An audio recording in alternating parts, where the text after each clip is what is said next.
At the start of the movie, we see a man named Marco who meets a Russian gangster.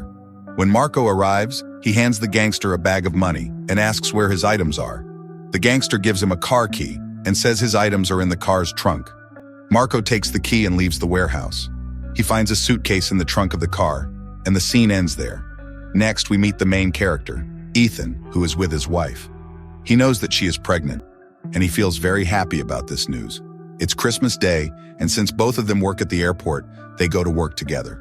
There will be a lot of people at the airport because of Christmas. Ethan works in security, so he gets a briefing on how to handle the busy day. After that, he talks to his boss about wanting a promotion. Ethan didn't want to check passengers at the airport. He preferred to scan luggage instead. His boss declined to let him change his duties, saying it wasn't the right time. Fortunately, his friend Jason stepped in and convinced the boss to let Ethan take over the bag scanning job. Meanwhile, outside the airport, a man named Riley was up to no good. He had kidnapped someone and quickly hacked into all the airport's cameras. Riley had even sent someone to Jason's house to threaten his family. When he checked the live feed from the CCTV, Riley was shocked to see Ethan working instead of Jason. It was clear that these men were criminals, planning something illegal. They intended to use Jason's family to blackmail him, but now they needed information about Ethan's family as well. In just a few minutes, the hacker managed to pull up all of Ethan's personal information. Ethan discovers that the only family member left is his wife, so he sends his men to search his house. During their search, they find a report revealing that Ethan's wife is pregnant, which he decides to use against Ethan. Meanwhile, at the airport, Ethan notices someone has brought a piece of luggage that isn't his. When he says this isn't his, he gets a text on his phone telling him to put on an earphone. Confused, he puts it in, and a man speaks to him, warning him that if he cares about himself and his wife, he needs to follow instructions. The man tells Ethan not to think too much. Soon, someone in a red cap will bring him a suitcase. All he has to do is scan it and hand it over quietly. If he follows these orders, he and his wife will be safe. The man tries to intimidate Ethan, making it clear he's watching him closely and knows where his wife is, because all this research done by Riley. When Ethan heard what was happening, he started to feel scared. He quickly hid his phone under the desk and tried to call the police. But everyone was focused on him, telling him to hang up and not to say anything to the police. Otherwise, things would get really bad. Believe it or not, at that moment, a man was holding a rifle to Ethan's wife's head, and one wrong move could cost her life. As the man spoke to Ethan, the police had already received a call, but Ethan didn't tell them anything. Instead, he hung up. This made the man realize that Ethan might try to follow him, so he locked his phone away. Ethan then asked if the man was a terrorist, but the man replied, "No, I'm not a terrorist. Someone made me do this." Ethan thought for a moment and asked about the suitcase. The man told him that he didn't need to know and warned him to keep silent if he learned anything. If the suitcase didn't make it to the plane or if someone opened it, both he and his wife would be in danger. Ethan declared that he was sitting there now, and he questioned what would happen if Jason was there too. The man said Jason would do anything because they had also kidnapped his family. They had clearly come with a plan. Trying to outsmart the man, Ethan typed a message using his smartwatch. He spotted Riley sitting in a van outside the airport who had hacked into the CCTV cameras. But the man warned him that he was making a lot of mistakes and wouldn't give him many more chances. He ordered Ethan to put his smartwatch in the locker, and Ethan followed the instruction, knowing he couldn't do much else. Meanwhile, a police officer named Alina was investigating the spot where Marco had met the Russian gangster. During her search, she found the gangster's watch next to his dead body. She checked it and discovered a burnt recording chip inside. Even though the chip was damaged, she sent it to the forensic department to see if they could retrieve any data. They were able to get something back, but the audio quality was too poor to understand. Back with Ethan, the man told him that his associate would arrive soon, and until then, they would talk. Ethan began to listen carefully to the noise around him at the airport. He noticed that the man was distracted, so he took the opportunity to act quickly. He handed the man's boarding pass to the police while writing a message on it with an invisible pen, unaware that he was still being watched by CCTV. Riley witnessed everything and quickly informed a nearby man, who happened to be a police officer. Before the entire department learned about the situation, the man suddenly stood up and bumped into the officer. During the collision, he injected something into the policeman, leading to his immediate death. When he returned to his chair, he noticed the man was gone. He looked around anxiously and ran after him, eventually spotting him in the crowd. Before the crowd gathered around the police officer, the man took his boarding pass from the policeman and left. It was clear from his expression that this was Marco, the man who had killed the Russian gangster at the start of the movie. He then sat down next to Ethan. Marco looked over Ethan's boarding pass and told him, "I see you're making the same mistakes again. I'm giving you one last chance. I'll overlook this error this time, but if you mess up again, I will have your wife killed. Don't take this as a threat. Now go back to your scanner and do your job." Ethan returned to his scanner, where Jason was back because a police officer had suddenly died, leading to tighter security. The boss had put Jason in Ethan's place. As soon as Marco found out about Jason's return, he instructed Ethan to get Jason out and take his place. Ethan first approached the boss about this, but the boss explained that the security situation had changed significantly, so he couldn't remove Jason. Recognizing the seriousness of the situation, Ethan decided to mix alcohol into a cup of coffee, then placed it on Jason's desk and reported it to the boss. When the boss noticed the coffee mixed with alcohol, he fired Jason immediately.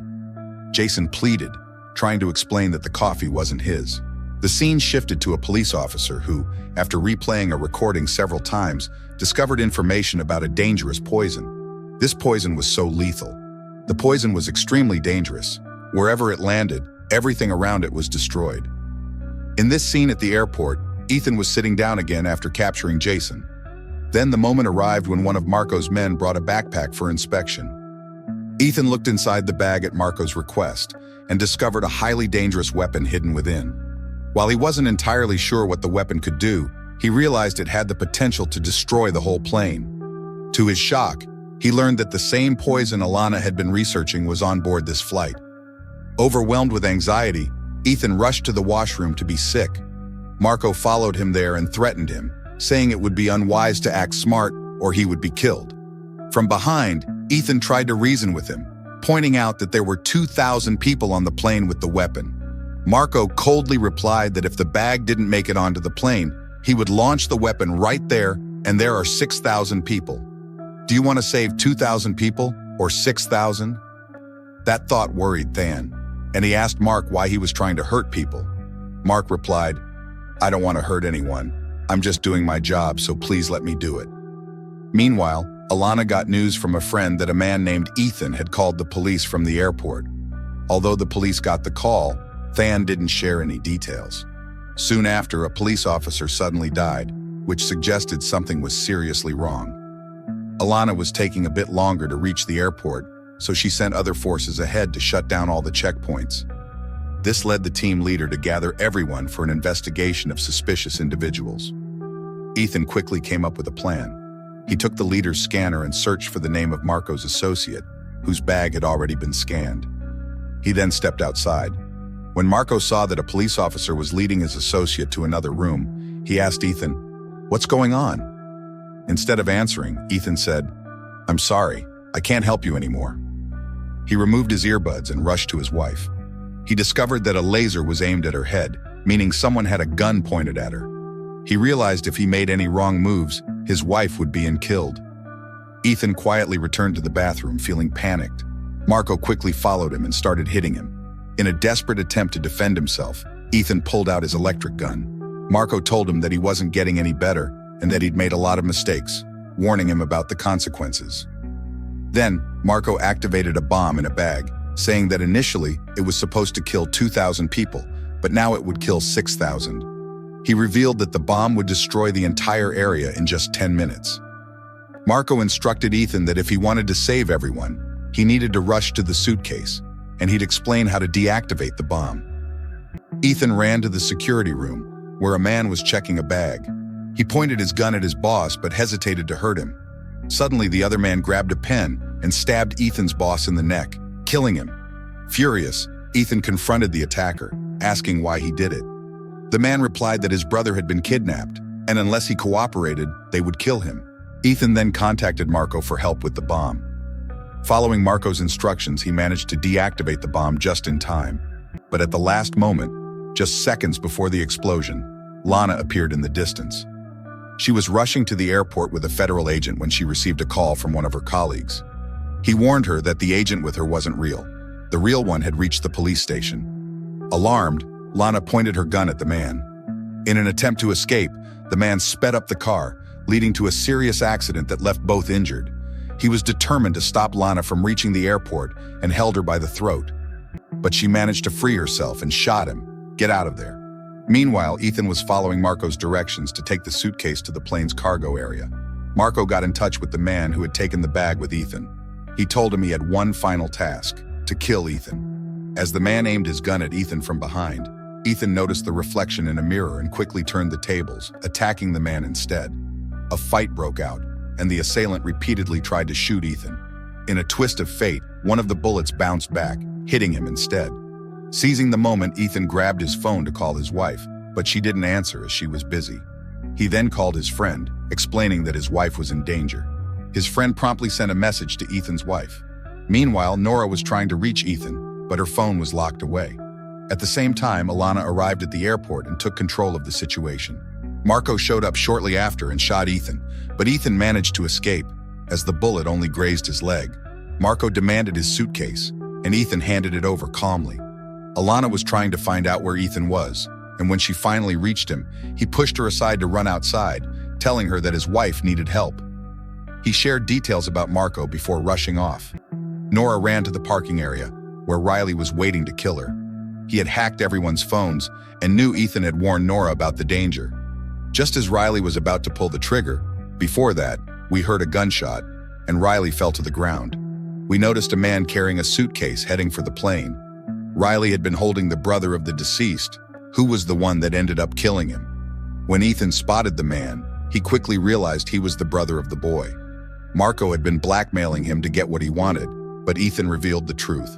Riley sacrificed his life to save his brother. The man was heartbroken upon hearing.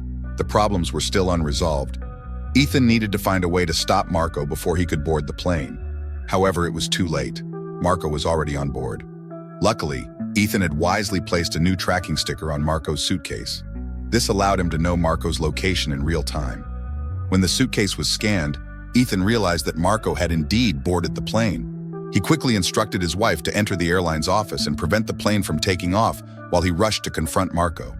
If the plane took off, Marco would detonate the bomb right then and there, but Ethan was confident he could defuse it. Nora wasted no time in informing Alana.